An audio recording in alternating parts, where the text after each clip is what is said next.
कडे आम्ही मैत्रीचा हात कालही केला होता, आजही आहे आणि तो आमचा उद्याही असेल. तो हात आमचा स्वीकारायचा की नाही हा कॉल कम्प्लिटली त्यांनी घ्यायचा आहे. हा एक भाग. दुसरं असं की महाविकास आघाडीच्या सोबत त्यांनी यावं यासाठी सगळ्याच नेत्यांनी भूमिका सारखी मांडली. उलट शिवसेनेने सगळ्यात पुढे होऊन पुढाकार घेऊन सांगितलं की नाही आम्ही युतीला तयार आहोत, परंतु युती आमच्याशी केली. त्यांनी ते सांगून टाकलं आमची सेनेसोबतची युती तुटली आता. हा, तर जर त्यांनी तुटली असं सांगितलं असेल तर त्याला आपण काही बोलू शकत नाही. हा त्यांच्या व्यक्ती स्वातंत्र्याचा भाग आहे. त्यांनी युती ठेवावी की नाही ठेवावी, त्यांनी कोणासोबत काम करावं की नाही करावं, हा कम्प्लिटली त्यांच्या निर्णय स्वातंत्र्याचा तो भाग आहे. आपण त्यांना प्रेशराईज करू शकत नाही. त्यामुळे आम्ही म्हणू शकत नाही की तुम्ही आमच्या आम्ही एवढं नक्की सांगू शकतो की आम्ही तुमच्याकडे मैत्रीचा हात केलाय. आम्ही तुमच्या वतीने तुमच्या दिशेने किती पावलं टाकायची, 5 पावलं, 10 पावलं, 20 पावलं, 50 पावलं, आम्ही 100 पावलं तुमच्या दिशेने चालायला तयार आहोत. थोडक्यात बाळासाहेबांनी यायचंच नाहीये. तुम्ही 2 पावलंही आमच्या दिशेने येणार नाहीत का? चला तरीही हरकत नाही आमची. आम्ही 100च्या 100 पावलं तुमच्या दिशेने चालू. तुम्ही आहात तिथे तरी थांबा. मी ते मागे सरकताय, तुम्ही पुढे सरकताय सतत. सन्मानाने माहित नाही त्यांची काय इच्छा. गेल्या वेळी अगदी स्पष्ट बोलतो, थेट आरोप झाला होता मवियाकडनं, म्हणजे काँग्रेस आघाडीकडनं, की बाळासाहेब हे भाजपची बी टीम आहेत. यावेळेस मात्र तुम्ही तसं मविया आरोप करत नाही, पण तिथपर्यंत नेऊन ठेवताय असा त्यांचा आरोप आहे. मी आपल्याला सांगू, मी मागच्या वेळेला तर सक्रिय राजकारणात नव्हते, पण मागच्या वेळेला मी गणराज्य संघ म्हणून राष्ट्रवादी काँग्रेस आणि काँग्रेसला पाठिंबा दिलेला होता आणि मी मागच्या 2019च्या स्टार प्रचारकांच्या यादीत होते. जेव्हा मला अकोला आणि सोलापूरच्या सभांचं निमंत्रण आलं, सुशीलकुमार शिंदे साहेबांकडून आलं, प्रणितीजींकडून आलं, अकोल्याचंही निमंत्रण आलं, त्यावेळेला मी स्पष्टपणे असं सांगितलं होतं की बाकी काहीही असलं तरी जिथे प्रकाश आंबेडकर उभे आहेत तिथे मी एकही प्रचार सभा देणार नाही. हे पथ्य मीच काय, आंबेडकरी चळवळीचा विचार प्रमाण मानणाऱ्या अनेकांनी पाळलं आणि कुणीही सोलापूरला त्यांच्या विरोधात सभा दिली नाही. हे फार मोठं द्योतक आहे की प्रकाश आंबेडकर संसदेत दिसले पाहिजेत, हे आम्हाला मनापासून वाटतं. आपल्याला असं वाटत नाही का की जर 5 जागा दिल्यात, अत्यंत सन्मानजनक, 5 जागातल्या 3 नेमके किती मागत होते? नाही, त्यांनी किती मागितल्या किंवा त्यांनी किती मागाव्या यावर आपण बंधन आणू शकत नाही. माझं तर उलट असं म्हणणं आहे की त्यांनी 47 जागा मागितल्या तरी सुद्धा आम्हाला राग येऊ नये, कारण प्रत्येक पक्षाला आपल्या स्वतःला जागा मागण्याचा पूर्ण अधिकार असतो. उलट मी असं म्हणते की प्रकाश आंबेडकरांनी काँग्रेस, राष्ट्रवादी काँग्रेस किंवा शिवसेनेच्या पालखीचे भोई होण्यासाठी येऊ नये. माझं फार स्पष्ट, प्रामाणिक आणि नम्रपणे म्हणणं आहे, काँग्रेस, राष्ट्रवादी काँग्रेस आणि शिवसेनेच्या पालखीचे भोई होण्यासाठी त्यांनी येऊ नये, तर विश्वरत्न बाबासाहेब आंबेडकरांनी जे संविधान अत्यंत कष्टाने निर्माण केलेलं आहे, तुम्ही त्यांना ऑफर देता यावं म्हणून. हम क्या बोल रहे हैं? आप कितना भी देखिए, आप कितना भी इनकार करो, आप कितनी भी नफरत भरी निगाहों से हमें देखो, हम मोहब्बत की इल्तिजा किए जाएंगे और बार बार किए जाएंगे. कारण आम्ही वारंवार म्हणतोय की हिंसेला उत्तर प्रेम असतं. भाजपाच्या हिंसक विचारांना प्रेमाने जिंकायचे आहे.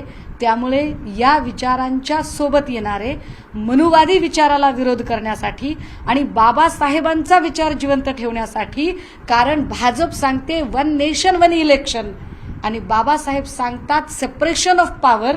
सेपरेशन ऑफ पॉवर म्हणजेच डिसेंट्रलायझेशन ऑफ पॉवर, म्हणजेच पार्लमेंटरी डेमोक्रेसी, म्हणजेच संसदीय लोकशाही. आम्ही संसदीय लोकशाही ज्यांना जिवंत ठेवायची असं वाटतं त्या प्रत्येकाने आलं पाहिजे.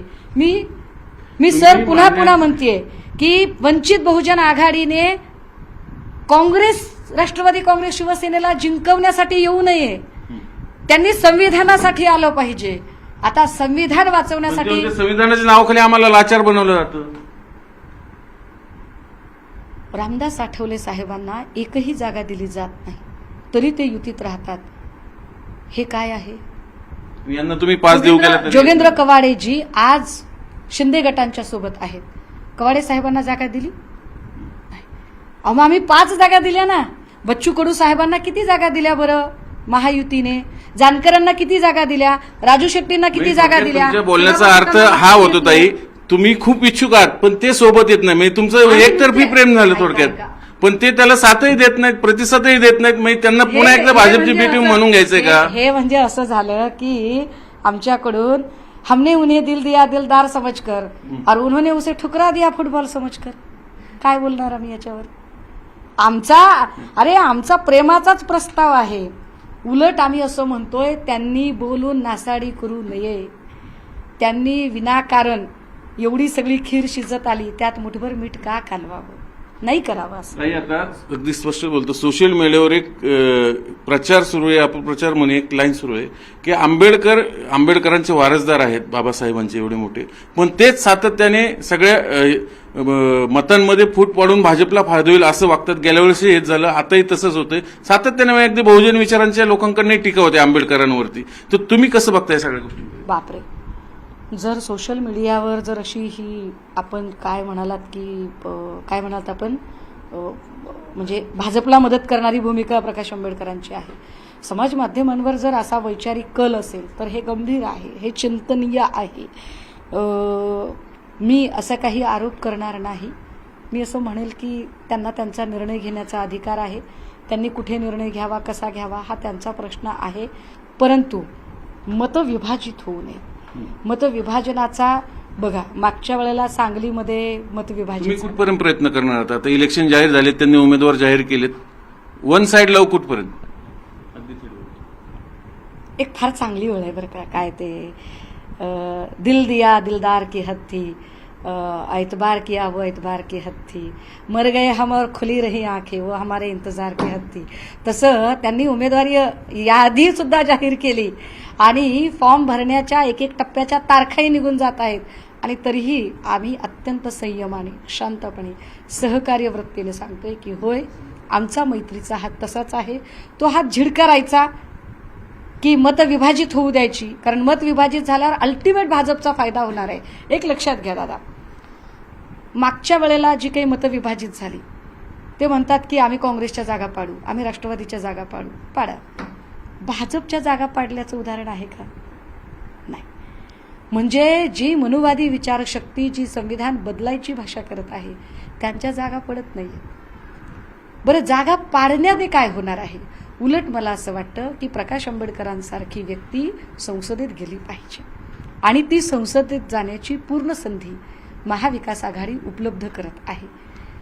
प्रकाश आंबेडकर संसदेत जावे यासाठी महाविकास आघाडी सगळ्या बाजूने, म्हणजे ज्या पद्धतीने अत्यंत सन्मानाने. आता समजा नाही झाली तुमची युती, आपण हायपोथेटिकल प्रश्न विचारूया, तरीही तुम्ही त्यांच्या विरोधात उमेदवार देणार की नाही? नाही, युती झाली किंवा नाही झाली, युती नाही झाली तर काय निर्णय घ्यायचा, तो निर्णय मला वाटतं 2-3 दिवसात पक्षप्रमुख जाहीर करतील. पक्षप्रमुखांचा जो आदेश असेल त्यानुसार आम्ही काम करू. त्यांनी नागपूरच्या जागेला का काँग्रेसच्या जागेला जाहीर पाठिंबा देऊन टाकला युती नाही झाली तरी, तसं तुम्ही अकोल्यात करणार का आंबेडकरांसाठी? तुम्ही म्हणताना त्यांना संसदेत पाहायचं, मग यावेळेस तुमची काय भूमिका? नाही, आम्हाला संसदेत पाहिजे ठीक आहे, पण टाळी एका हाताने वाजत नाही ना दादा. टाळी वाजवण्यासाठी दोन्ही हात लागतात. आम्ही हात पुढेच केलेला आहे, त्यांनी तो कॉल घ्यायचा आहे, तो कॉल ते घेतील अशी आमची अपेक्षा आहे. याच्या पुढे आम्ही काय म्हणणार आहोत? होप सो आंबेडकर हा इंटरव्ह्यू बघतील आणि ताईंच्या प्रतिसादाला साधेला निश्चितच प्रतिसाद देतील. बघूया पुढे काय होतं. व्हिडिओ जर्नलिस्ट सचिन हंचाटेसह चंद्रान फुंदे, न्यूज 18 लोकमत, पुणे.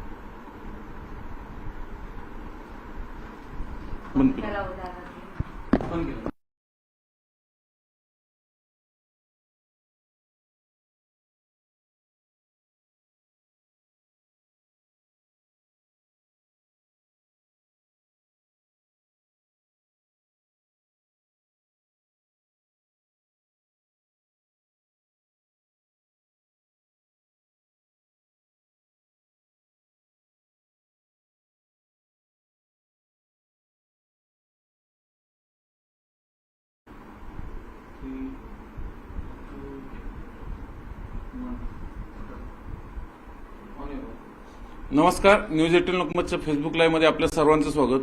आज आपल्यासोबत आहे सुषमाताई, ताईंसोबत लाईव्ह करण्याचं कारण हेच आहे की सध्या वंचित आणि मवियामध्ये खूपच अनबन चाललेली आहे. वंचितवर ब्लेम गेम ज्याला आपण म्हणतो ते सुरू आहे. अगदी संजय राऊतांना आंबेडकरांनी एक फोटो ट्विट करून टार्गेट केलेला आहे. आपल्यासोबत स्वतः ताई आहेत. ताई, मला सांगा, वंचित आणि सेनेत पहिली युती होती, उभे महाराष्ट्राने बघितली. स्वतः उद्धव साहेब प्रकाश आंबेडकरांनी ती पीसी घेऊन जाहीर केली. त्याचं पुढं काय झालं माहित नाही, पण आज तुम्हीच एकमेकांना खंजीर खुपसण्याची भाषा वगैरे सुरू झाली.